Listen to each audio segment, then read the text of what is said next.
And good morning to you, Grenada, Carriacou, Petite Mountain, the rest of the Eastern Caribbean, to you wherever you are. It's about 3 minutes gone past the hour of 9 o'clock. Welcome to The Point. For today, the fourth day of the month of November. Indeed, we are marching quickly along. This morning, my guest joining me from the Special Victims Unit is Detective Andrew. And this morning, we'll be looking at the harrowing tale of... It's one of those conversations I know. And whenever I start to talk about it, I have to remind myself that I need to separate myself from the conversation, because the thoughts that goes through my head when it comes to the challenges faced by our children in society, it's a tale that needs to be told as to how we address this current scourge. And exactly what does the law say towards it, and what exactly is the purpose and function of the Special Victims Unit? Good morning, Detective Andrew. Welcome to the program. How are you? Good morning, and thank you for having me. I am well, thank you. Wonderful, wonderful, wonderful, wonderful. I know we're going to delve into one of this conversation, and normally say it's not one of the sexy conversations. It's a conversation that not many people like to talk about. It conjures up emotions, and certainly, but it's a harsh reality, and difficult as it is, it's a conversation that must be had. Abuse, sexual abuse against our children. Bring me up to speed from the position of the Special Victims Unit in terms of stats. What can you tell us of this ever-growing and increasing problem? Okay, I'll give you the statistics for 2020 and up to October of 2021. In 2020, the RGPF documented 94 victims of sexual violence, ranging from ages 2 to 17. Of that figure, 2 were female, age 2, and 1 male, age 2. The most prevalent age group for that period was between 12 and 16 years. Also, the most prevalent offense during that period was sexual intercourse with a female between 13 and 16 years old. And out of that, we had 85 persons being charged. And for 2021, so far, we had 135 victims of sexual violence, ranging from ages 13 to 17. Out of that figure, 6 were males. The youngest victims was a 3-year-old female. And the most prevalent age group, again, we have 11 to 16 years. The most prevalent offense for that period is also 13 to 16 years.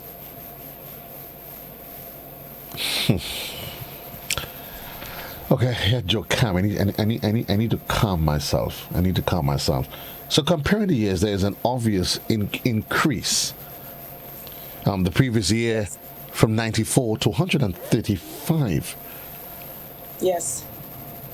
Based on your investigations, what are some of the prevailing circumstances that gives rise to this increase in numbers?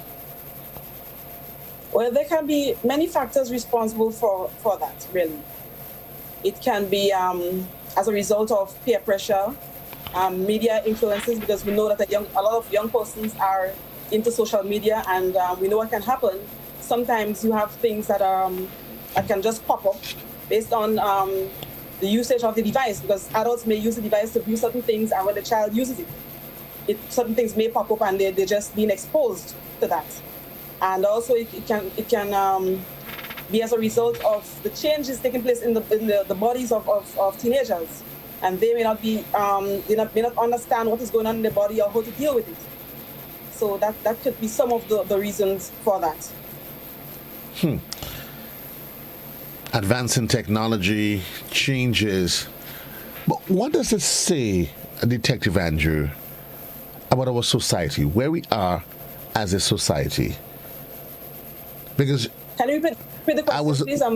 I was asking you, what does it say? But before I even get to society, you said you've had a number of arrests that's been made, right? We'll talk about, because of course there is arrests and then what happens thereafter. In terms of the age group, the perpetrators, Who are they in terms of the age group? Okay, the age group, it differs. We have some which are young persons and also older males, really. So it's not narrowed down to one specific age group. But predominantly, can you give me a mean? Is this these crimes? And I'm not even. I'm going to get to the ones about the minors. I mean, there's no excuse for anybody getting involved with a minor at all. So I'm not even going to ask what age group. I'm going to ask you what is it that you've done with those individuals that have gone after those minors. But let's talk about the teenage group. You talk about major influences and all of that. The hormonal races that's taking place in their bodies. And is it their peers predominantly, their teenage peers, or is it adult, male or female, that is infringing against the rights of those children? Okay, we have seen in most cases the perpetrators are in close age range with the victims, and there are programs in place to deal with these perpetrators because it depends on the age group. The court may rule that the person be sent to the Baccalaureate Juvenile Center or counseling. And also we work together with Legal Aid and Counseling and Probation Unit who would provide support for those persons. For instance, we have the man-to-man program where the court will decide that the person attend those programs and they will be in contact with the Legal Aid and Counseling Unit to follow up on the progress of those persons. So you're saying in most cases, it is teenage individuals that's getting involved sexually with their teenage, with their teenage peers. Yes, for sexual intercourse. Am I to assume it's because, as you hinted, that we have a much more we live in a more sexually charged society? That could be one of the problems, the issues, yes. Could be one. What does your investigation reveal, though? Well, like I mentioned before, the content that these young persons are exposed to, and you know that the society today is much different to the ones that we grew up in. Children, you have more parents going to work, and children are left alone most of the time, so they are influenced by what is around them and other peers. Believe me, I'm still trying to digest this. The increases that you've seen in the more recent increases, have you been able to were you able to make a connection with COVID, more children being home, and those increases? I cannot say whether COVID was really responsible for the rise.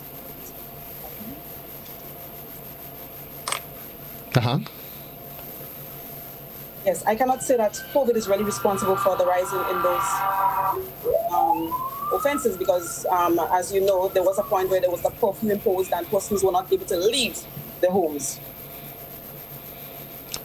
Are the perpetrators, you say they're, are they family members in most cases or total strangers?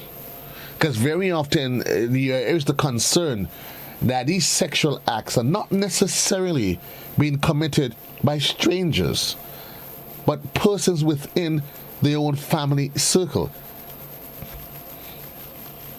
Most cases are from strangers, persons that were met on social media, like Facebook and Instagram and so on. So most cases is that's responsible for it.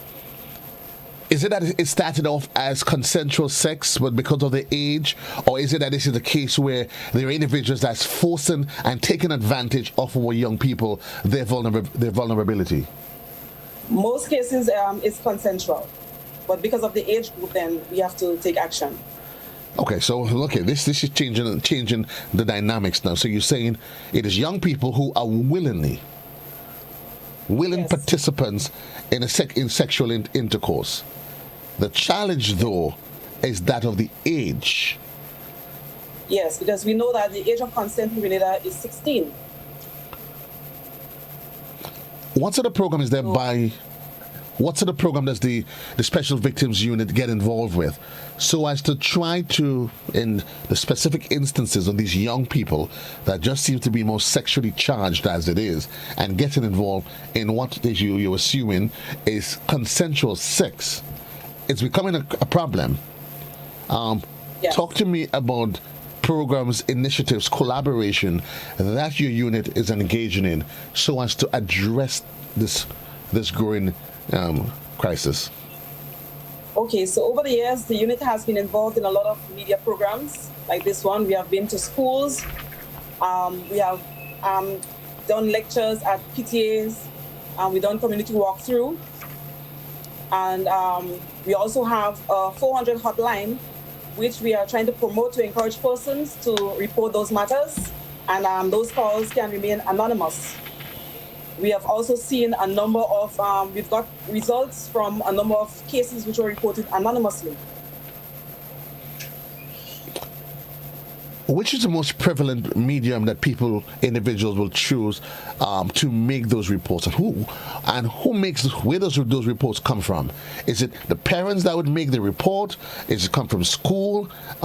Because sometimes we get the sense that that very often, and I'm surprised that you're saying that these acts are actually being committed by strangers, because sometimes you get the growing sense that it is individuals that they know that prey upon them. Where are the reports coming from? Have we been able to do surveys to say, well, listen, these are the sources that you can readily get information from? The unit does its own investigation and tabulate and keep those data and records? Yes, we do keep data on record. However, reports come from different mediums. They can come from the school counselors. They come from family members of the public, Child Protection Authority, doctors at the General Hospital when people go to seek medical attention. So they come from different persons. And as I speak of that, I would like to enlighten the public on mandatory reporting. Now, any adult who is in the care, who has a child in their care, whether a parent, teacher, school counselor, or any adult that the child is in care of the child, has the responsibility to report any suspected or known matters of sexual violence against a child. And failure to do that, there is a fine and also imprisonment. A fine of up to $15,000 or 7 years imprisonment for that offense. Is there or both? Where's the both? Or both, yes. Okay, we're missing that part. Yeah, we're missing that part. So the cases are being reported. Arrest has been made. You think you said you did give the stats on that. How much of these arrests, Detective Andrew, eventually translates itself to case to where there is charges being made and individuals being put under the tight arm of the law, either by fine or by imprisonment? Okay, like I said, a number of arrests has been made, and I must say that there is no fine for these serious offenses. A number of persons are currently in prison, and quite a few are before the court at this moment. I will not be able to give you a breakdown as to the number of persons in prison for now. There's always the challenge of these cases. They are left up to the discretion of the magistrates, the judge, whoever is presiding over it.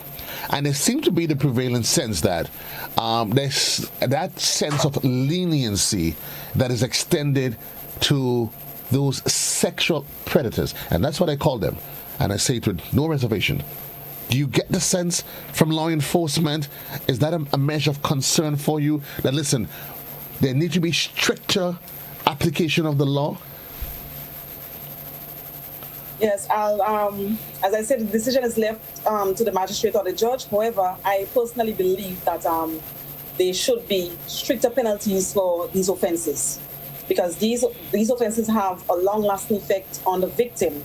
And that is the reason why we team up with other stakeholders like Child Protection Authority and the Ministry of Social Development, together with Legal Aid and Counseling Provision Unit, to provide counseling and support for those victims. Because in some cases, the victims may have to be removed from the household to prevent a recurrence and placed into a home where we believe that they are safe. We're going to get on the issue of reform for the perpetrators, but the victims. How do you deal with the victims, an individual, and does it become less or more difficult to address the problem, given that, in your estimation, I have my own opinion, but given in your estimation that the majority of these cases, they are consensual? How much of a challenge is that? Sometimes it could be a challenge because it is consensual, and sometimes the persons, they are in a relationship, they may be reluctant in giving information, or sometimes they don't speak at all because they are fear that the person may be prosecuted. So that is the major challenge that we face sometimes with these offenses. Is there laws? You talked about mandatory reporting. Are there specific laws? I'm trying to go back in my head. I know there was adjustment to some laws a couple of years ago. Given that there's a question of mandatory reporting. So you making it mandatory for me to report it. I report it. But then, because the person says, well, that's my boyfriend, that's my girlfriend, is it then that your hands become tied? So then what's the need, what's the purpose of trying to seek mandatory reporting? We will engage the victims and try to get them to come forward, letting them know that the effects that it has again on them, and the importance of really reporting those matters, because they're still a child and unable to give consent for anyone to have sexual intercourse with them. So we work with them together with Child Protection Authority and see how we can get them to speak about the incident. Talk to me about the rule. You just mentioned Child Protection Authority. How active a participant they are in this process? They are very active. As a matter of fact, they have been tasked with the responsibility to act on the behalf of a parent or guardian. So whenever we have a report involving a child, we will inform them. And then a caseworker will be assigned to the case, and they will do their follow-up, make arrangements for counseling, removal of the children. How intimate are you with that counseling process? I'm assuming as part of the investigation, you get involved with it. Maybe you can share with the general public, I guess, because at some point you do evaluations and reports yourself to keep internally. Are you able to, in most cases, be able to assess the sort of mental, the trauma, what happens to a young person that goes through that experience at such a tender age? Okay, that is a matter for the Child Protection Authority. The police deals mostly with the investigative part of the matter. Well, yeah, that I can well appreciate, but I'm assuming reasonably, Detective Andrew, that because it's a collaboration, that information is shared. They say, listen, this is what we find in, and because it's a partnership. So certainly, while Child Protection, they're the ones that's doing it, I can assume reasonably from an investigative arm, from a unit, you do have a realization and fear. You can make a fair assessment of, listen, this is how bad this thing is, and maybe you can initiate conversations on your own. Okay, we do have a very close relationship with the Child Protection Authority, so we do conversate on those issues, and they would reach out to us and let us know the progress of the investigation and so on. They do reach out to us, and we are informed. How closely involved are you with the churches and these other social groups that we know serve a purpose in being able to influence the role and behavior of young people in terms of the choices that they make when it comes to sexual engagement?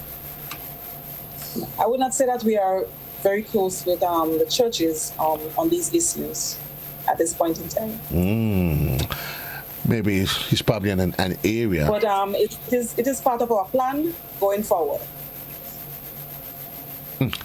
What happens if a case is reported, because it's mandatory reporting, and the child, let's say through her guidance counselor, whatever it is, realized that that she's been aggrieved. And the parent, how often do you find cases where parents, because for whatever reason, and you hear of these harrowing cases where the incident is being committed, but because of special privileges, maybe the perpetrator, the role that he serves with the family, as whether assisting, whatever, that sometimes you find parents themselves are less than willing to corroborate and give information willingly. How does the law deal with that? Okay, we have had very few of those cases. And as you are well aware, no one is above the law. So if we come across somebody who is aware and did not report it, then we would have to take the necessary action against that person. But I think since we have been doing our sensitization and persons are becoming aware, we have not seen any of that in recent times. As a matter of fact, we've seen a lot of parents or carers coming forward to report those incidents. I would assume reasonably that training forms an important component of what you do as the Special Victims Unit. Share with me some of the training episodes and exercises that staffers they go through to make sure that their skills remain tip-top, so as to be able to identify, realize, assess, and address this ever-growing menace. Yes, we do a lot of training, both internally and also from other platforms like the US.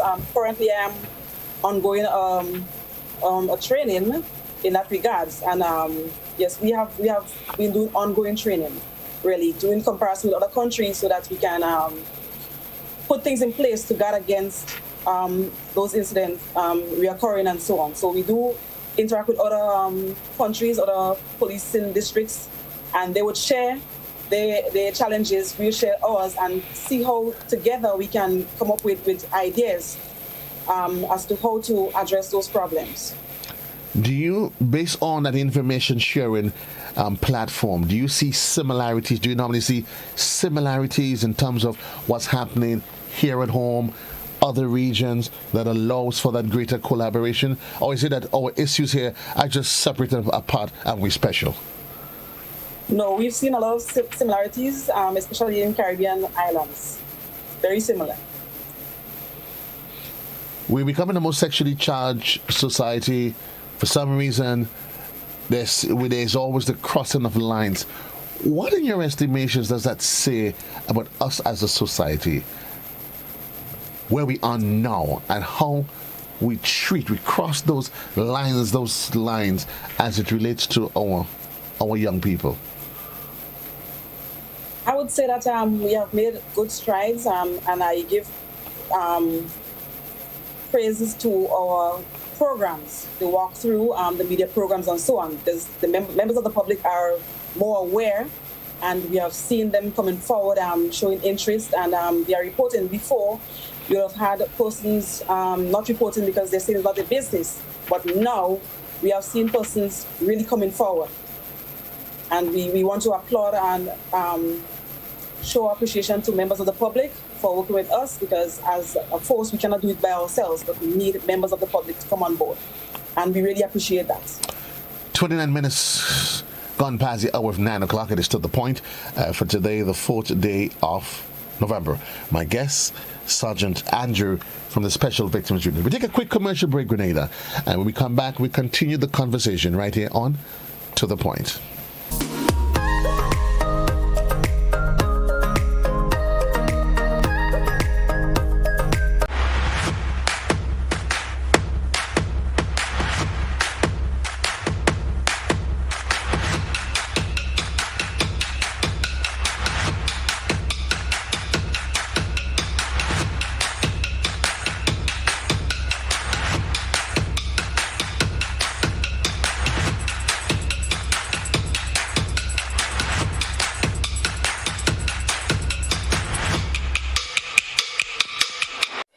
EC Polymer Notes, our new money.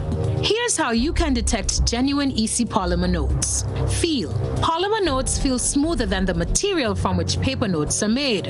Also, the front of each note has raised bumps at the top left-hand corner. These bumps form shapes that are familiar to you. Look for the clear window at the front and back of each note. This window allows you to see through the notes. If you hold the notes up to the light, you'll see the value of the note in an area of plain colored print. Tilt. A holographic foil is on the $100, $50, and $20. The images move and their colors change when you tilt the notes. Remember, detecting genuine EC polymer notes is as easy as 1, 2, 3. Feel, look, and tilt. EC Polymer Notes. Cleaner, safer, stronger. JBN Television News at 7, a pulse on all things Grenadian. Look out for our new features through expanded synergies with our media partners in Barbados, St. Lucia, Jamaica, Trinidad, and beyond. Capturing the latest in news, sports, weather, and entertainment. Credible, informative. Thank you for making us number one. News at 7, live, Monday to Friday on GBN Television, Channel 7 and 11. K105.5 and 105.9, Hot 98.5 and 98.7, GBN Television Facebook page and YouTube channel, and www.gbn.gd. GBN, with you anywhere and everywhere. In a society where adults, we are responsible for our children, and whenever that line is compromised, then certainly it's a cause for concern. Remind you, the number on the inside is 435-2041. You too can be part of the conversation as we try to take an objective position on how do we deal with this menace. And also, we want to shout out and say good morning to those of you that are locked in via social media, Peter Mitchell and others, and via the Facebook platform and our YouTube page. Detective Andrew, thank you. Welcome back. Before the break, we highlighted a lot of things. One of the ways in dealing with this scourge, and I know you would agree with me, is the conversation as it relates to sex education. We grew up in a society, and sometimes I wonder if that's what leads to it, where there's so much taboos when it comes to sex that we tend not to openly conversate with our children as to what it involves, and even when it comes to the anatomy. That's probably one of the most comical ones. You hear children giving some really, really sad stories about how do you refer to your body parts. How much of a concern is that to you? That, listen, we need to go on an aggressive campaign to bring our young people up to speed. This is a great concern to me because we have seen victims who do not know the proper names for their genital organs or private parts.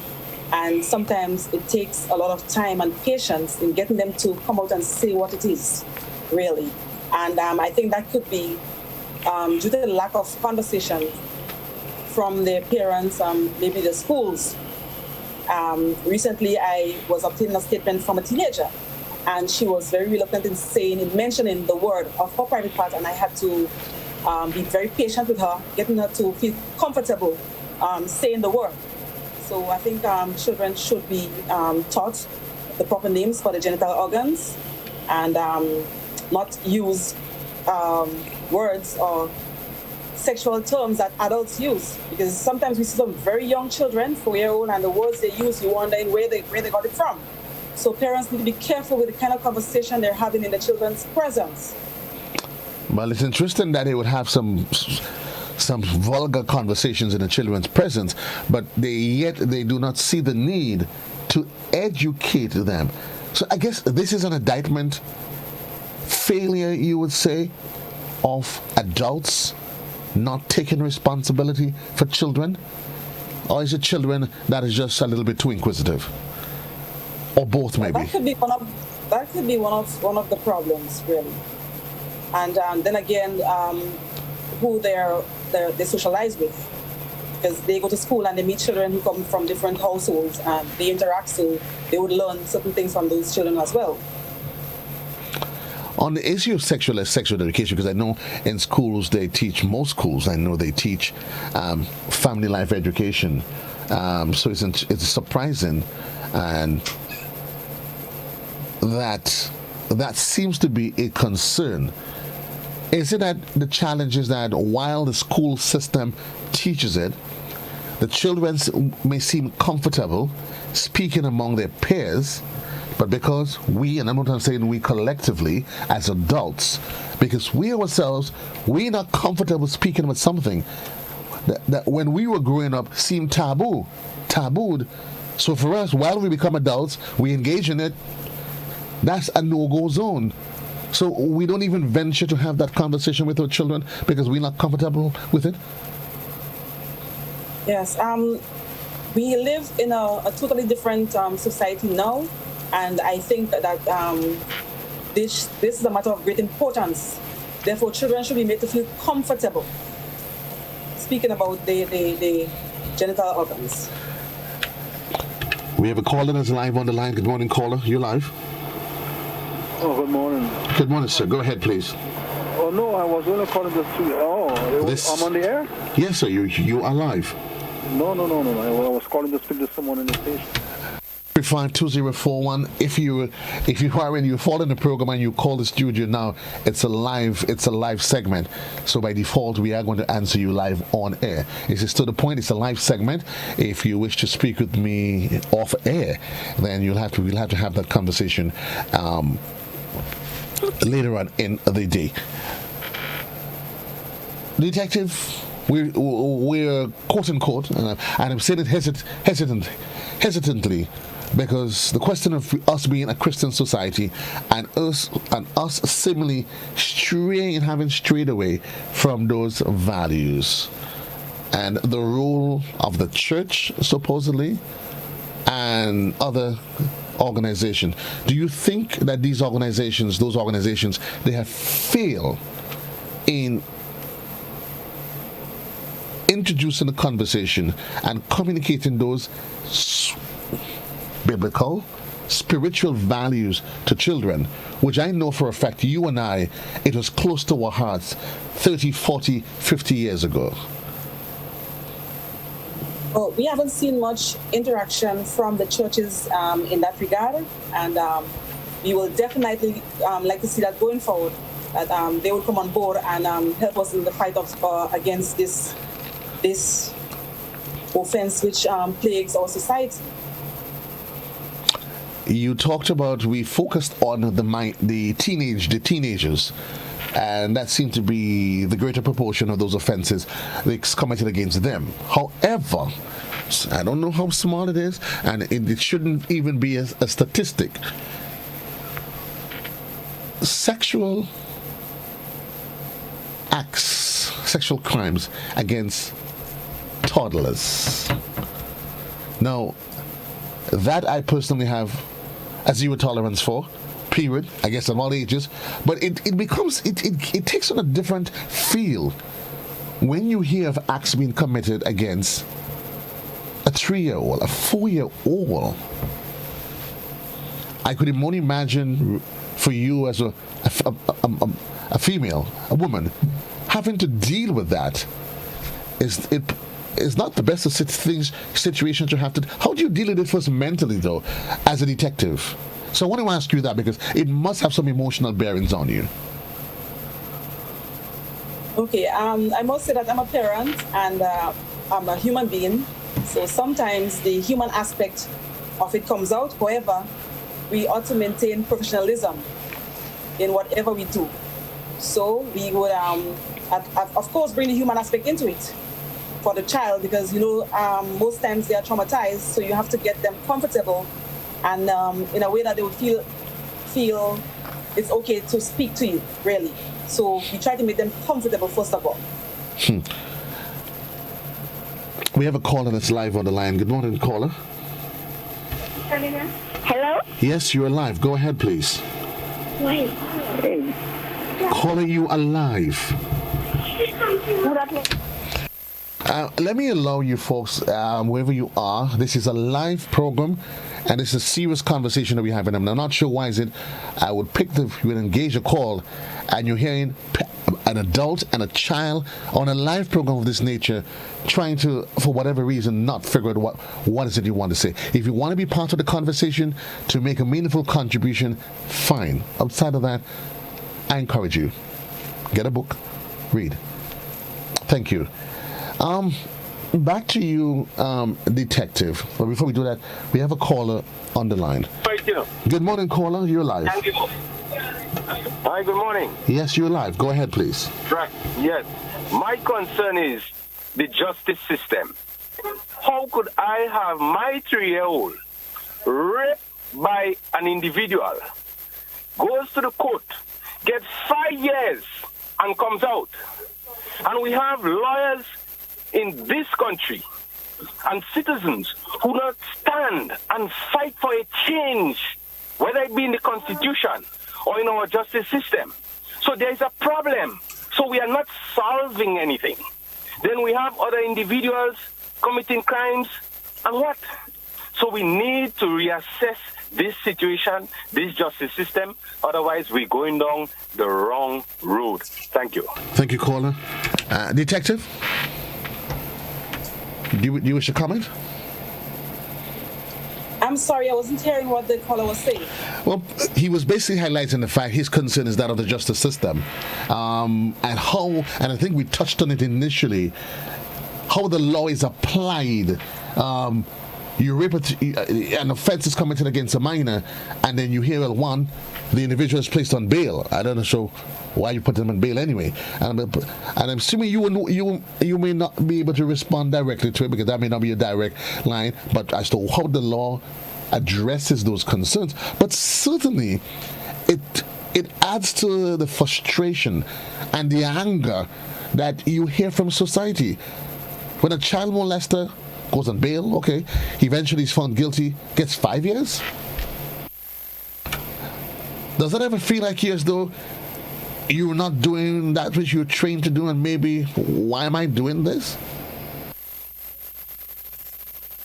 Like I said before, that decision is totally up to the magistrate or the judge. Sometimes we are not pleased with the decision, but there is really nothing I can do as a law enforcement with that regards. But from the Special Victims Unit, you can also serve as an advocacy group, maybe not directly. Do you do that? Serve as a pressure group where you say, listen, this is going out of control. Maybe we address child protection, you make some greater appeal. Certainly, you serve a role.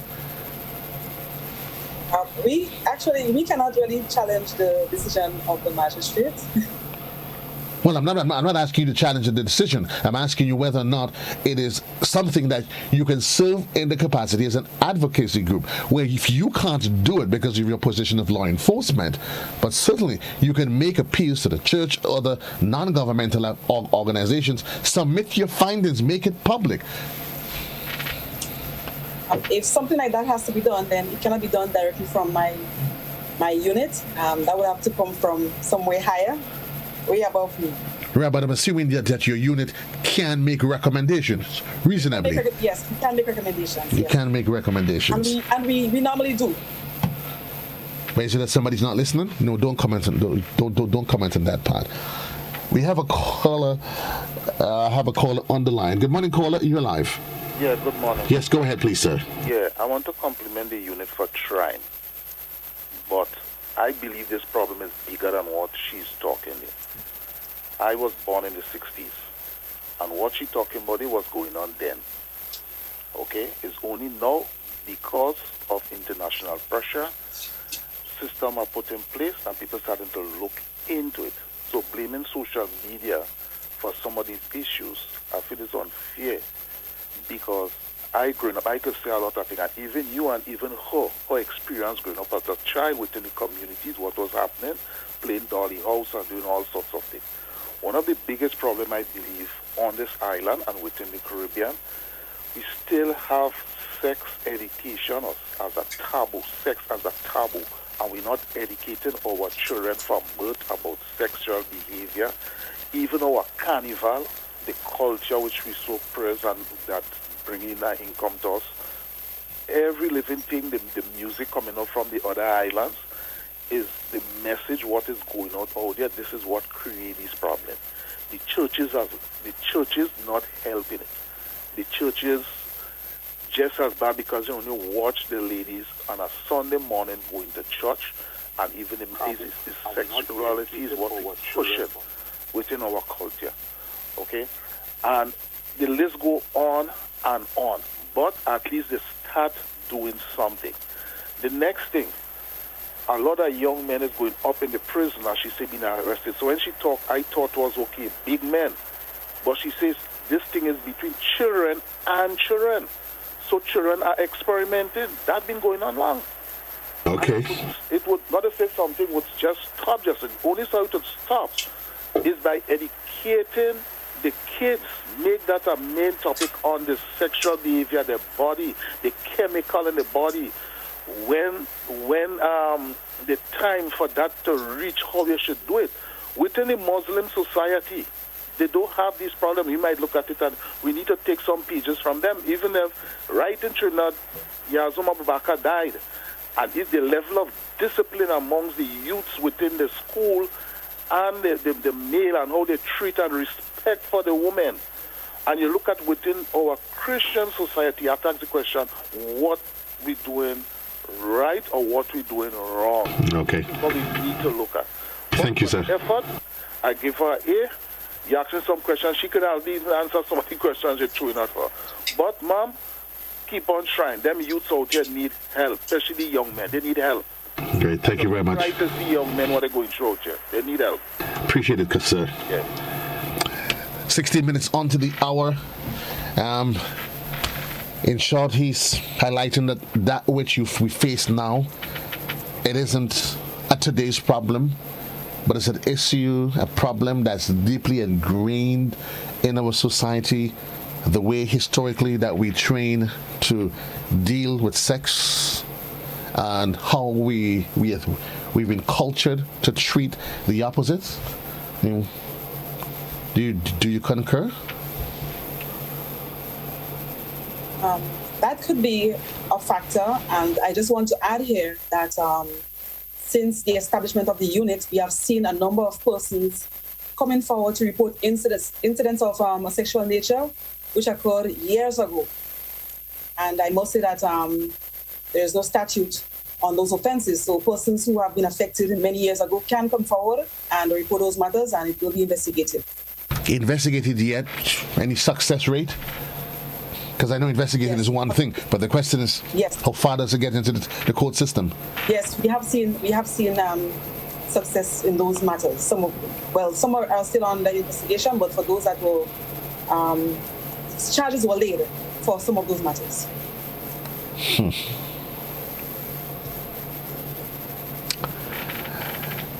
12 minutes on to the hour of 10 o'clock. It's to the point for today, the fourth day of November.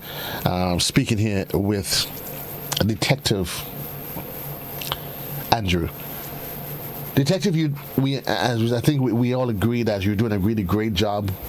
Let's look ahead, because we can highlight problems, but certainly if we don't seek to put solutions in place, where to from here as a unit, where to from here as a society? How do we fix this? Is it something that can be fixed at all? I think with sensitization, we could see a significant reduction in the number of cases, and it has a lot to do with education. Educating the children and also putting measures in place in terms of supervision for children, because we have seen a lot of younger or toddlers being affected. So I would want to speak to parents to ask them to be careful with the persons in whose care their child is entrusted, because in most cases it is the perpetrators are persons who are known to the family or family members. So parents ought to be very careful with who they leave their parents with. Some persons feel comfortable leaving them with uncles, brothers, and so on. I'm not saying that all uncles are bad. We have some very good uncles and family members, but you have to be very, very careful. I wanted to just before because we're running out of time. We've just under 5 minutes. We can go back to the stats because for some reason in my head, I'm off the feeling that you have so many cases of sexual offenses of minors, not just minors, children. But I got the sense that your number seems rather low. You mind just giving me those numbers again? Is it because I'm wondering whether or not it's the case that you hear of these conversations in society, but whether or not it's the case that it's not reaching the unit. So just go over the figures for children, not the teenage category. I missed that one for the toddlers themselves. Okay, so what I tell you is for reported cases, and for the period for 2020, we had two toddlers, ages 3. 2 were females, 2 years, and 1 male, 2 years. For 2021, so far, we had a 3-year-old female been affected. Am I to assume, Detective, that there's a problem somewhere in that you hear of these issues and they do not reach your desk? Because I'm not that I'm happy to want to have a large number, but we hear of these incidents in society. We hear of it. Social media. Is there a breakdown somewhere? Okay, as a unit, once we hear of these offenses, we will probe into it. We will carry out investigations. We get into contact with Child Protection Authority. We'll visit the homes or maybe the school if it wishes to that, and we try to investigate those matters. So we just don't leave it like that. Once we hear of it, we do carry out investigations. Is it possible then that I can join your team? Can I join your team, Detective? I have a few folks that's willing to volunteer to join your team because we hear of it. You can by providing information if you have. What sort of support structure and involvement do you have in the general public on the whole? I know you said there are hotlines that people could call, but if there are individuals out there like myself, truly, that it grieves me. It really, really, really, really, really grieves me when you hear of these offenses against not just young people, because I think teenagers engaging in sexual intercourse, yes, it's a concern, but it's in a separate bracket, you don't get me wrong, than minors, children, 3 and 4 year old. Is there advocacy support groups on the ground and that you form those relationships with? I mean, or is that something that maybe you think should be done in order to support that catchment pool so we can really address the problem? Any form of assistance we can get in that area, we welcome. However, like I mentioned before, we have been doing community walkthroughs where we go to the community and meet the persons face to face. And we have seen results. We have seen where matters were reported to us. Persons who were not aware of mandatory reporting and so on, or didn't know what to do, or were afraid to come forward. They were reassured, and we got some reports during those walkthroughs. We also provide pamphlets with various numbers that they can call if they need assistance. And we have seen good results from that. However, due to COVID-19, we have not been out in the field lately. How much of a probe, in terms of your investigation, do you know maybe it's an opportunity, because you're saying a lot of these perpetrators, they're now online. Is there now an appeal in terms of being an advocacy group or department that seeks to deal with these online predators? How does the law address that? Okay, now we are aware that most of the students use their gadgets for online classes. So they are more exposed. And sometimes we find, most of these children are on social media platforms, and they may engage in conversations or befriend persons they see on these platforms. Sometimes a male person, adult male, may pose as a child, put up a child's photo and be in conversation with you. They may ask the child to send nude photos of themselves or videos. And so we want to appeal to our children and, well, adults alike, not to refrain from taking photographs of yourself or videos and sending to any person on social media. Because sometimes when there is some kind of fallout or misunderstanding with persons, they may threaten to send these videos out there. And what I want to say, although there are laws in place to deal with this offense, and it carries a very, very heavy fine, once the image goes out there, you cannot take it back. You cannot take back what the persons have seen. So we want to encourage persons to refrain from sending videos or pictures of yourself, nude pictures, to anyone. I must say, and I've had conversations with your department as it relates to the laws that governs the transmission of people's private information, personal and private information. I know that you're active about this, and I think that has to be an ongoing conversation. And I'm assuming before you wrap, you would agree that across the board, there needs to be an extensive effort to reshape the way we think and the way we treat each other. Yes, very much so. 4 minutes on to One thing I would like to touch on though, I just want to say that there was an instance where an adult male realized that he was feeling a particular way to a young female. And knowing that this was wrong, he reached out to one of the counseling agency and he received counseling to help him deal with that problem. So I'm just saying that persons who may begin to feel in a particular way for whatever reasons, there are places that you can reach out to for help to prevent an offense being committed. And I would like to encourage persons to seek help if you realize that you're having that problem.